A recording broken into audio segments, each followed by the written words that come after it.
What brought you here, old bones? The same thing that is bringing you here, and what you will become if you do not change. Long ago, there was a kingdom called Adara, powerful, wealthy, feared by its neighbors. At the center of it all sat Obadanladi, powerful, feared, always right. Also, he believed anyone who dared disagreed was met with a look so cold it could freeze fire. His entire court laughed at his jokes every time, except one man.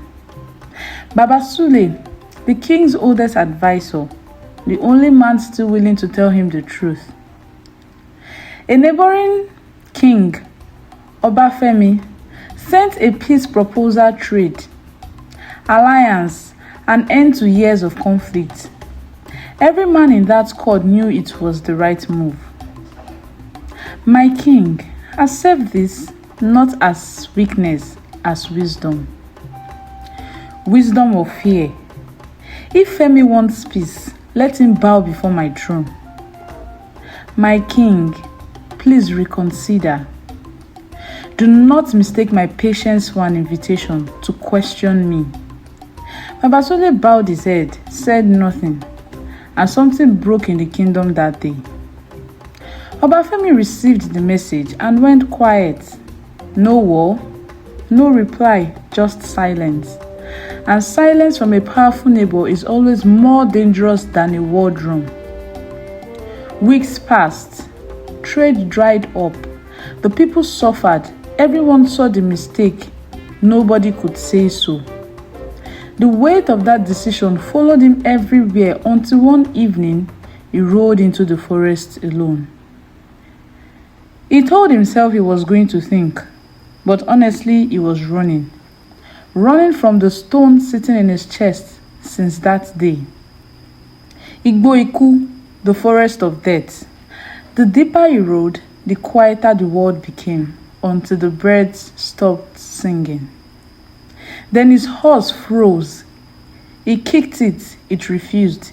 He kicked harder, the horse began to shake. He climbed down, and there, at the base of the largest tree, was a skull. Old, cracked, no grave, no name. He picked it up and asked, "What brought you here?"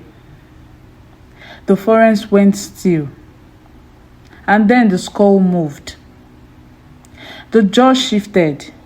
From inside that Olobun came a voice, deep, calm, unhurried. "What brought me here, O king?" "The same thing that is bringing you here." The king's hands opened. The skull dropped.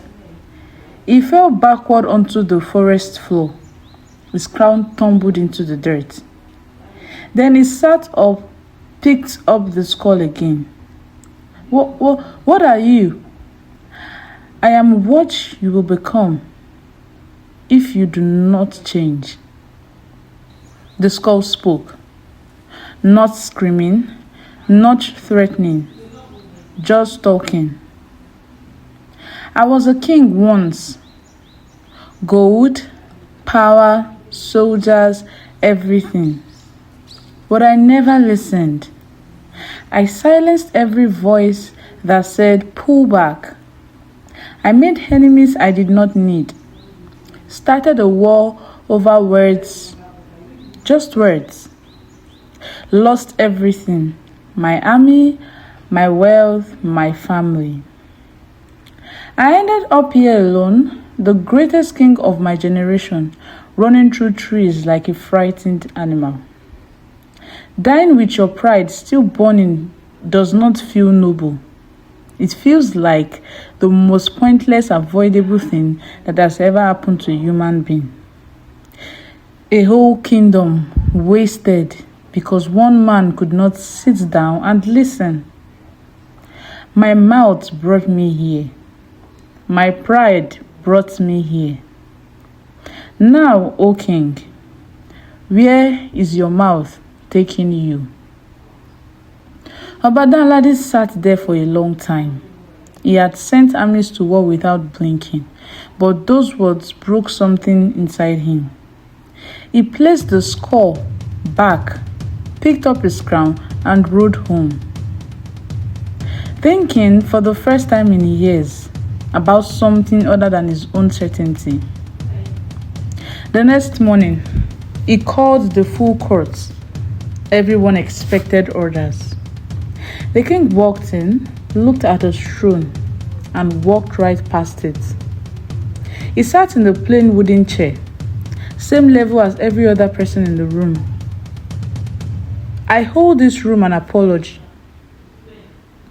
I have ruled with my mouth and not my ears. I have made pride look like strength, and I have been wrong. Old man, you told me the truth when nobody else would. I am sorry. If you're still willing, I need your help. Baba Sule stood up slowly and smiled. Not the smile of a man who won. The smile of someone who waited 30 years for this dawn. My king, I have been waiting a long time for this morning. I am not going anywhere. Danladi sent a new message to Obafemi. Not a demand, an honest offer of peace. Femi accepted. Trade returned. The people breathed again.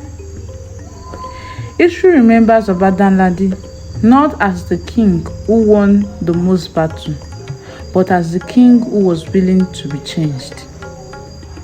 Is there a Baba Sule in your life? Someone telling you what you do not want to hear? Someone brave enough to stand honest with you? But you are not the skull yet. You are still the king on the horse, still here, still with time. Saying I was wrong is not weakness. It is the most courageous thing a human being can say. It is not too late. Go home. You have work to do. If the story touched you or moved you, if a face came to mind while you were listening, please share this video, because somewhere out there is someone riding towards their forest, and maybe your shares reaches them in time. Thank you for watching all the way to the end. Stay humble, stay honest, stay open, and thank you.